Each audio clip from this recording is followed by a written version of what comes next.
Penyelundupan ratusan liter miras tradisional digagalkan Polsek kawasan Pelabuhan Tano Sumbawa.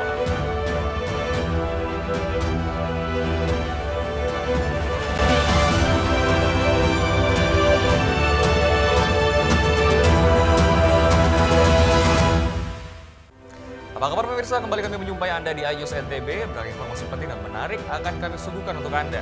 Selengkapnya bersama saya Hidayat Alias. Inilah iNews NTB selengkapnya.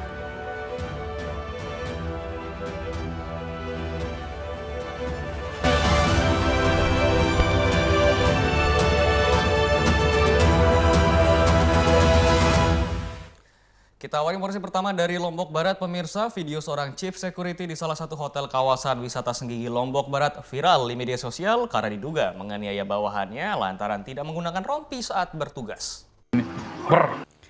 Kejadian dugaan penganiayaan bermula saat chief security menemukan dua orang security hotel tidak menggunakan rompi saat bertugas, sehingga mendapatkan hukuman push up, namun rupanya hukuman tersebut berlanjut hingga kepala kedua anggota security tersebut ditendang dan diinjak. Kejadian itu akhirnya terekam kamera CCTV hingga rekaman tersebut viral di grup-grup WhatsApp. Sejumlah warga masyarakat Desa Senggigi mendatangi kantor desa setempat. Mereka meminta Kepala Desa Senggigi untuk menindak tegas terhadap Chief Security Hotel berinisial AB karena sikap Chief Security Hotel dinilai arogan terhadap anggota. Kepala Desa Senggigi Mastur yang melihat video rekaman itu pun juga terpancing emosi hingga mendatangi hotel menemui owner untuk meminta AB datang ke kantor Desa Senggigi pada Senin malam untuk melakukan klarifikasi, namun tidak diindahkan oleh AB. Warga tidak menerima sikap arogansi Chief Security, meminta pihak manajemen hotel untuk memberhentikan AB sebagai Chief Security. Warga meminta apabila pihak hotel tidak mau memberhentikan AB sebagai Chief Security maupun di dua hotel di kawasan Senggigi Lombok Barat, dirinya tidak akan bertanggung jawab bila mana warga menggeruduk ke hotel. Yang bersangkutan dipecat dari Hotel Kalanggara maupun Montana, ya. Yang kedua, wajib besok jam 12 saya terima SK pemecatan di kedua hotel tersebut. Terus yang ketiga, PT sekaligus Budi. Terus yang ketiga, ya, malam ini saya akan mengawal langsung ke Polda. Pihak hotel pun berjanji akan segera menindaklanjuti tuntutan warga. Dari Lombok Barat, Muzakir, iNews melaporkan. Sementara itu pemirsa, penyelundupan ratusan liter miras tradisional digagalkan Polsek kawasan Pelabuhan Tano Sumbawa saat razia cipta kondisi menjelang pergantian tahun. Cipta kondisi menjelang tahun baru, ratusan liter miras tradisional disita petugas dari anggota Polsek kawasan Pelabuhan Laut Tano Sumbawa. Penyelundupan sebanyak 504 liter miras jenis arak dan tuak yang diangkut bus dari Pulau Lombok digagalkan petugas. Saat penggeledahan, ratusan liter miras ditemukan di bagasi dan disembunyikan di tempat duduk penumpang dan diduga miras tersebut akan digunakan di malam pergantian tahun. Kami telah berhasil mengamankan minuman keras berbagai macam jenis atau merek yang diangkut dengan menggunakan kendaraan umum yang dikemas dalam karung, yaitu sejumlah 504 botol. Dari hasil pemeriksaan petugas, miras tersebut akan diturunkan di Dompu dan Bima atas permintaan orang tidak dikenal. Saat ini barang bukti minuman keras diamankan di Polsek kawasan Pelabuhan Laut Tano Sumbawa guna pemeriksaan lebih lanjut.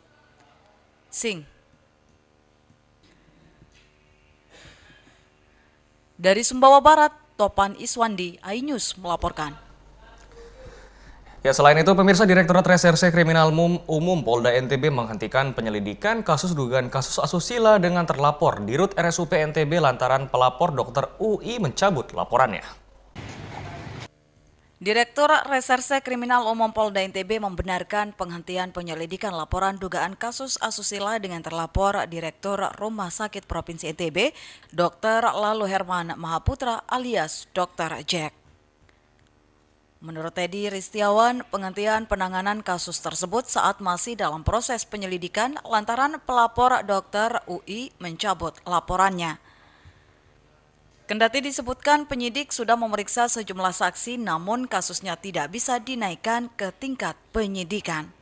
Kami yang pertama belum bisa membuktikan apakah ada unsur pidana di situ. Di tengah proses penyelidikan yang berjalan, pelapor mencabut laporannya. Gitu. Kenapa dicabut? Karena ada dia kok tanya. Terus ada yang mau kuat gitu. Pelapor mencabut laporannya. Masih dalam tahap Penyelidikan. Dr. UI melaporkan Dr. Jack, sapaan akrab Direktur RSUP NTB itu atas dugaan tindak pidana asusila pada April 2021, laporan ke Polda NTB pada 6 Agustus 2023. Dari Mataram, Hari Kasidi, iNews melaporkan. Kami akan segera kembali, tetaplah bersama iNews NTB.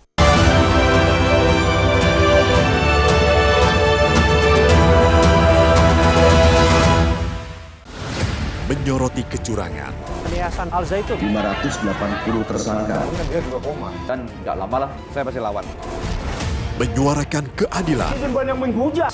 Setrum di sini sentuh oleh hukum, tidak mencapai target. Laporan mendalam dan eksklusif. Kalau langsung 20 miliar. Serikat yang akan dikembalikan ke Kejaksaan Agung.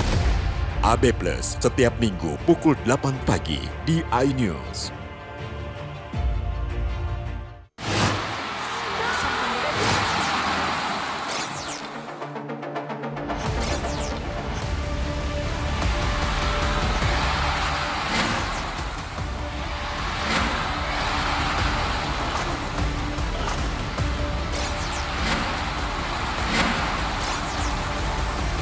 BWF ASEAN Tour 2023 live iNews, new home of badminton. selamat datang di iNews Today. Lengkapi pagi Anda dengan update informasi terkini. Saling dorong antara petugas kepolisian dan penghuni rumah. Mobil sport mewah menabrak 5 kendaraan. Boleh nggak sih dikasih senjata? Nggak boleh. Saya punya di bawah supervisor nih sebenarnya. Serangan brutal Israel dengan dalih Syahrul Yassin Limpo balik di Merah Putih KPK pada Kamis malam. iNews Today setiap Senin sampai Jumat pukul 10 pagi di iNews. Tentunya di Morning Update ada apa di hari ini? Hadir menemani pagi Anda dengan sajian informasi unik dan menarik. Walabi hutan yang merupakan hewan asli Papua Nugini. Dari Jepang disebut sebagai kare raisu. Menghadirkan bintang tamu yang menginspirasi. Campuran apa ini? Ini lemon. Oh lemon, Lemon kita peres, itu harus dipotongin dengan dekat bagian mata. Kalau nggak Morning dipotong, Update Senin sampai Jumat pukul 7 pagi di iNews. Tentunya di Morning Update ada apa di hari ini? Hadir menemani pagi Anda dengan sajian informasi unik dan menarik. Walabi hutan yang merupakan hewan asli Papua Nugini. Dari Jepang disebut sebagai kare raisu. Menghadirkan bintang tamu yang menginspirasi. Campuran apa ini? Ini lemon. Oh lemon, peres, kita peres, itu harus dipotongin dengan dekat bagian mata. Kalau nggak Morning dipotong, Update Senin sampai Jumat pukul 7 pagi di iNews. Mengupas makna dan tafsir Al-Quran bersama ulama terkemuka tanah air. Kaumum min kaum khairun minal yadis suflah. Nggak bakal bisa dibayar oleh dunia dan seisinya. Jelas, lugas untuk kehidupan sehari-hari. Di antara yang merusak hati adalah buruk sangka. Wa aqimus shalah wa atuz zakah. Itu pun sejajar dengan jihad fisabilillah. Cahaya Hati Indonesia, Sabtu dan Minggu pukul 12 siang di iNews. Tahapan Pemilu 2024.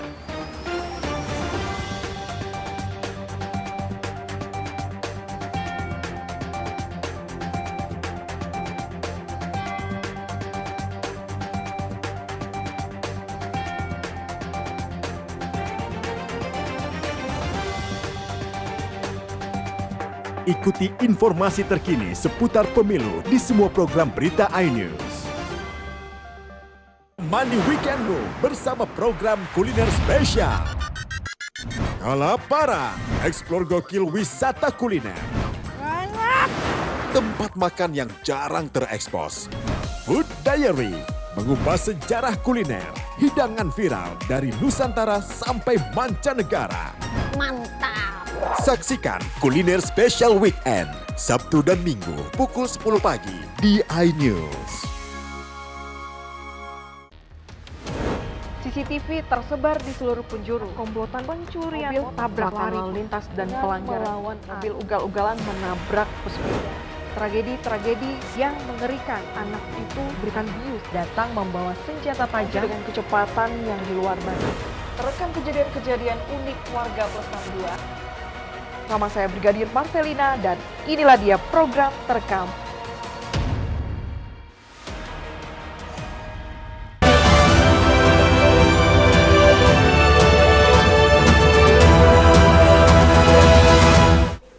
Terima kasih Anda masih bersama kami pemirsa. Kenaikan harga cabai berdampak terhadap menurunnya omset para pedagang, bahkan cabai para pedagang banyak yang membusuk akibat sepinya pembeli. Harga cabai di pasaran semakin melonjak, tak terkecuali di pasar tradisional Renteng Praya Lombok Tengah, mulai dari cabai rawit hingga cabai merah besar. Harga cabai rawit kini tembus di angka Rp100.000 per kilogram dari harga sebelumnya Rp80.000 per kilogram. Sedangkan cabai merah besar sudah berada di harga Rp70.000 per kilogram dari harga sebelumnya Rp45.000 per kilogram. Kenaikan cabai ini masih diduga karena pengaruh cuaca yang menyebabkan cabai milik petani banyak yang rusak. Sementara itu akibat harga cabai yang mahal, jumlah pembeli semakin berkurang hingga cabai milik pedagang banyak yang membusuk 1/4 dari dagangan mereka. Sekarang udah sampai 100 ya? Ya kalau pas murah habis 5 kilo satu hari. Kalau sekarang? Sekarang udah 4 kilo, udah habis ini udah 2 hari. Kira-kira penyebabnya apa ini kenaikannya? Petani. Dari petani? Iya, petani agak kurangan. Soalnya kan curah hujan juga jarang gitu sekarang. Panas. Jadinya pohonnya itu cepat mati. Selain cabai, harga tomat juga naik dari harga sebelumnya Rp5.000 per kilogram, kini naik menjadi Rp8.000 per kilogram. Dari Lombok Tengah, Emma Widiawati, iNews melaporkan. Ya, sementara itu pemirsa, prosesi tradisi perang topat di Pura Kemalik Lingsar, Lombok Barat sempat ricuh karena peserta perang topat diduga menggunakan benda lain sebagai peluru perang, bukan menggunakan ketupat seperti yang disarankan.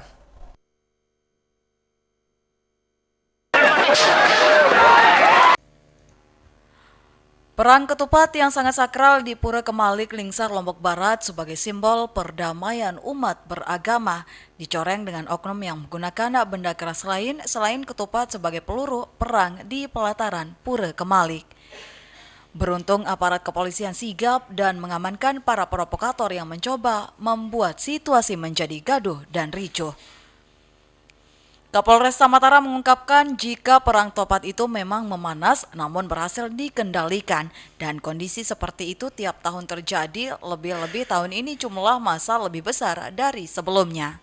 Perang topat dari tahun ke tahun kan ya seperti ini karena penonton yang datang banyak, tentunya situasinya ya kita bisa kendalikan.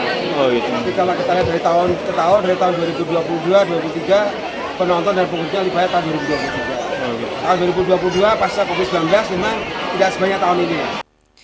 Prosesi perang topat merupakan tradisi yang rutin dilakukan sebagai ungkapan rasa syukur atas hujan dan rizki yang diberikan dan untuk menghormati sesepuh yang telah mengajarkan agama di tempat tersebut, yakni Datu atau Raka Sumilir, karena Raja Sumilir inilah terbentuk Pura Kemalik sebagai simbol kerukunan beragama di Gumi Sasak Lombok.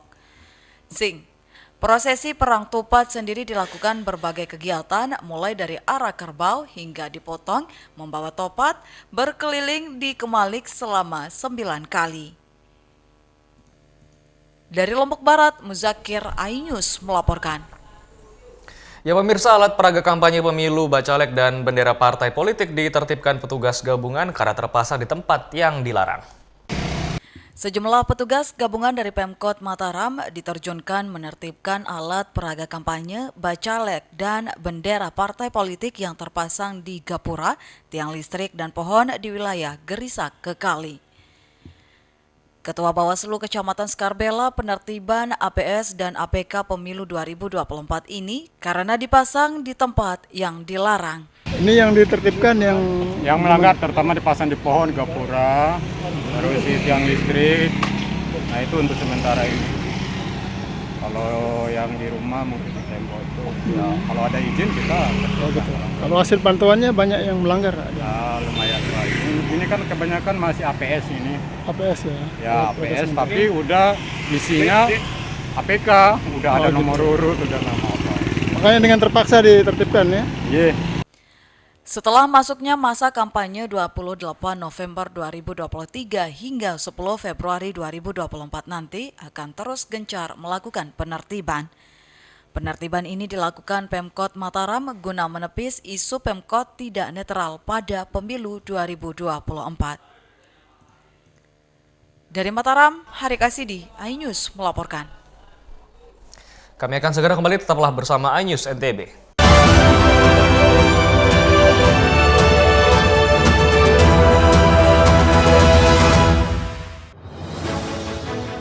Update informasi terlengkap menuju prime time berkualitas bersama iNews. Selamat sore pemirsa. Ditindas oleh mobil tersangka. Memanggil mentan untuk dimintai. Coba memadamkan api. iNews sore setiap hari. Sore pemirsa, kita berjumpa di iNewsroom. Warga Pangandaran Jadikan panggung orasi. Umur capres dan cawapres. Yang paling janggal dan sangat. iNewsroom setiap Senin sampai Jumat. Kita di iNews Prime. Masa dari komunitas menjaga Bikyang. Akan bahwa secara normal untuk duduk berada di Bandung, Jawa Barat. Memiliki komunitas. Kepanjangan. iNews Prime setiap Senin sampai Jumat.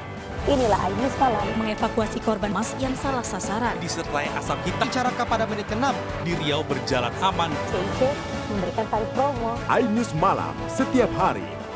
Hanya di iNews. CCTV tersebar di seluruh penjuru. Komplotan pencurian mobil, tabrakan lalu lintas dan pelanggaran melawan mobil ugal-ugalan menabrak pesepeda. Tragedi-tragedi yang mengerikan. Anak itu berikan bius datang membawa senjata tajam dengan kecepatan yang di luar batas. Terekam kejadian-kejadian unik warga Plus 62. Nama saya Brigadir Marcelina dan inilah dia program Terekam. Mengupas makna dan tafsir Al-Quran bersama ulama terkemuka tanah air. Kaumum min kaum khairun minal yadis sufla. Nggak bakal bisa dibayar oleh dunia dan seisinya. Jelas, lugas untuk kehidupan sehari-hari. Di antara yang merusak hati adalah buruk sangka. Wa aqimus shalah wa atuz zakah. Itu pun sejajar dengan jihad fisabilillah. Cahaya Hati Indonesia, Sabtu dan Minggu pukul 12 siang di iNews. Tahapan Pemilu 2024.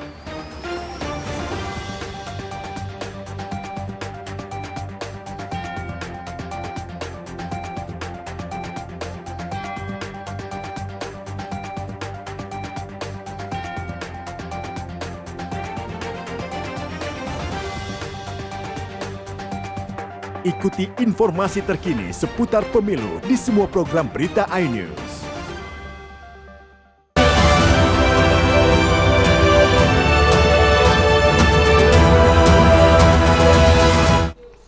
Terima kasih Anda masih bersama kami pemirsa. Kabupaten Bima dikenal dengan daerah penghasil garam berkualitas tinggi. Ribuan hektar lahan garam dari wilayah Sondasia hingga Lewa Mori-Mori dimanfaatkan warga untuk usaha produksi garam dan juga bandeng. Hamparan tambak garam di dekat kawasan Bandara Sultan Muhammad Salahuddin Bima di Nusa Tenggara Barat menjadi salah satu lokasi penghasil garam bagi wilayah Bima, Dompu, dan daerah-daerah lain di NTB. Barisan tambak-tambak ini biasanya menjadi pemandangan menarik dari arah jendela pesawat sebelum landing atau take off dari Bima. Dalam perjalanan dari Dompu menuju Bima atau sebaliknya pasti akan melewati hamparan tambak garam di pinggir jalan di Desa Talibiu, Kecamatan Woha maupun di Desa Sandosia dan Sonolo. Melihat petani garam yang sedang bekerja di lahannya menjadi hal yang menarik bagi beberapa orang yang melintas di jalan utama penghubung Bima dan Dompu, menyempatkan diri untuk mengambil gambar atau sekedar bersuah foto dengan latar lahan garam. Puluhan tambak garam milik petani dan pengusaha ini membentang sepanjang Teluk Bima sebelum tahun 1950. Lahan-lahan tersebut terlantar dan sebagian dijadikan sawah tada hujan. Taruh air laut, terus dibinakan 3 hari, terus jadi garam. Oh, dibiarkan selama 3 hari? Biarkan 3 hari itu, nanti dia jadi garam. Prosesnya kayak gimana aja, Ibu? Prosesnya ini baru kemarin taruh airnya ini sudah mulai jadi garamnya. Ini bambu ini untuk dikeluarkan garamnya. Oh. Keluarkan garamnya. Berarti sudah keluar, taruh di atas ini, terus sudah kering, kita isi di karung. Usaha garam di sekitar Teluk Bima itu meliputi 2 kecamatan, yakni Bolo dan Woha, dengan luas sekitar 1.200 hektar dengan pemilik lahan sekitar 56 orang. Jumlah pekerja di area lahan garam tersebut sekitar 2.500 orang yang terdiri dari buruh kasar yang mengumpulkan garam dari dalam petak ke dalam karung dan buruh panggul yang menaikkan garam ke truk pengangkut. Upah buruh garam berkisar Rp5.000 hingga Rp10.000 per karung garam. Dalam satu musim panen, rata-rata para petani bisa mendapatkan 120 ton garam kasar. Iya sih, kadang-kala sih tergantung juga. Kadang lagi musim hujan kan nggak bisa masuk juga kan. Berapa dikasih Pak per hari? Tergantung sih, ini kan tergantung dari perhitungan karung. Rata-rata berapa Pak? Ini saya lumayan 5.000 lah. 5.000 per karung? Kadang seminggu itu 3 kali panen Pak, seperti itu ya? Iya, kalau di sini kadang sekali seminggu, 2 kali seminggu lah. Tergantung dari cuaca juga sih. Melihat potensi petani garam pada tahun 2009, pemerintah Kabupaten Bima menjalin kerjasama dengan berbagai stakeholder di luar negeri untuk meningkatkan nilai jual garam. Selain itu, pemerintah Kabupaten Bima juga selektif menertibkan izin penjualan garam keluar daerah dan garam yang tidak mengandung yodium tidak boleh dikirim sesuai amanat Peraturan Daerah Provinsi NTB Nomor 3 Tahun 2006. Dari Bima, Herkiandi, iNews melaporkan. Ya pemirsa, wisata bawah laut di Pulau Nusa, Pombo Ambon, Maluku menjadi lokasi penyelam yang paling menarik bagi wisatawan. Nah, bagaimana keindahan bawah laut di pulau tersebut? Berikut liputannya untuk Anda. Guys, gak afdol kalau misalkan ke Ambon kita tidak mengeksplor keindahan bawah laut ya guys. Jadi saya dari Ambon menuju ke Batu Kuda guys. Dari Ambon ke Batu Kuda naik kendaraan roda 4 kurang lebih 1 jam guys, dan di situ saya ketemu teman saya di Ambon, yaitu Usi Maya. Oke guys, sudah ready semuanya, bareng-bareng juga ada di kapal. Maya, langsung ke jalan? Oke, kita langsung ke go. Let's go.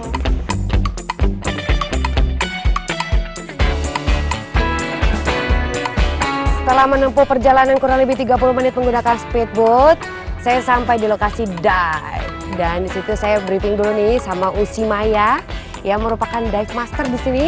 Di situ dibilang kalau misalkan spot diving kita kali ini adalah slope nih guys. Jadi kita bakal melihat karang-karang yang keren banget, dan juga pastinya kalau karangnya keren juga pasti banyak ikan-ikan tropisnya nih guys. Ikan-ikan karangnya di situ.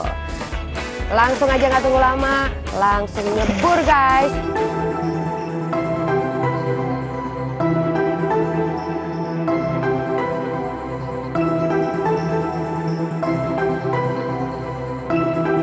Itu asik banget pemandangannya, keren banget. Jadi dive di situ tuh, aduh asik banget deh, karangnya warna-warni, dan saya pun langsung disambut meriah oleh ikan-ikan yang dancing guys di depan saya.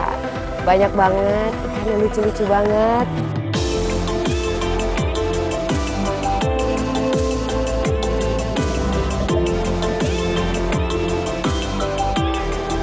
Gak cuma itu guys, gak cuma ikan-ikan yang tumbuh di karang, di Nusa Pombo juga banyak banget lobsternya guys. Saya nemu lobster tuh banyak banget ngumpet di bawah-bawah karang, tapi mereka nggak bisa ngumpet guys, karena masih kelihatan guys dari jauh. Kubis-kubisnya masih kelihatan, kaki-kakinya masih kelihatan dari jauh, Jadi saya lihat di situ, aduh, itu lobsternya juga besar guys. Asik banget. Pokoknya bikin lapar deh guys ngeliatnya. Cool banget.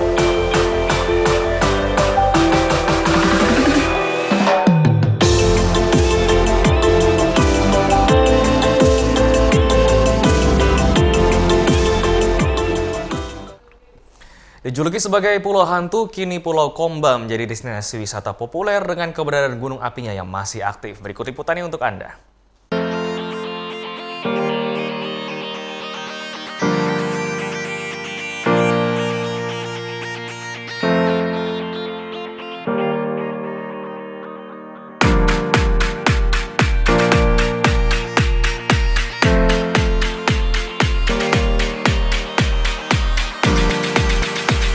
Pukul 2 pagi, saya berangkat dari Lewoleba, ibu kota Kabupaten Lembata menuju Pulau Komba. Di Pulau Komba inilah gunung berapi Batu Tara memuntahkan pijarnya. Berjarak sekitar 150 km, saya harus menempuh perjalanan selama 3 jam. Nah, setelah tadi saya berangkat dari Pelabuhan Lewoleba sekitar pukul 2 pagi. Sekarang udah jam 5. Dan di sini masih gelap, tapi kita udah sampai di lokasi untuk melihat salah satu gunung stratovolcano yang ada di Lembata, yaitu Batu Tara. Dan harusnya sih bentar lagi sunrise keluar nih. Gunung Batu Tara berada di pulau yang melegenda, Pulau Komba. Pulau ini dianggap misterius karena tidak berpenghuni. Bahkan sebelumnya tidak ada tanda-tanda bahwa pulau tersebut merupakan sebuah gunung berapi. Saking misteriusnya, Pulau Komba tersebut bahkan dijuluki sebagai Pulau Hantu. Namun pada pertengahan tahun 2006, Pulau Komba berdentum, pijar dan lava panas keluar menyala-nyala.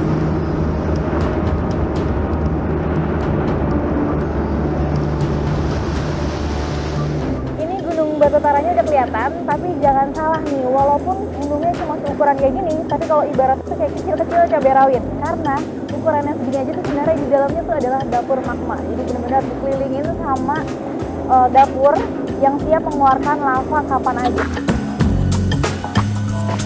Kini Gunung Batu Tara menjadi salah satu gunung teraktif di dunia.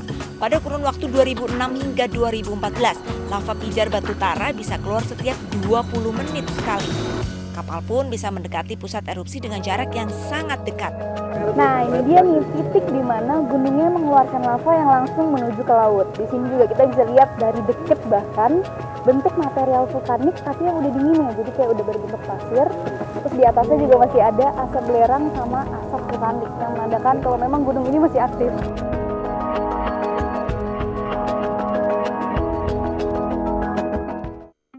Keunikan yang dimiliki oleh Batu Tara membuat gunung di Lembata ini mendapat anugerah pariwisata Indonesia dengan kategori destinasi unik terpopuler pada tahun 2017. Gunung Batu Tara menjadi salah satu modal besar kawasan Lembata untuk menjadi taman bumi, apalagi ini bukanlah satu-satunya gunung berapi yang ada di Lembata.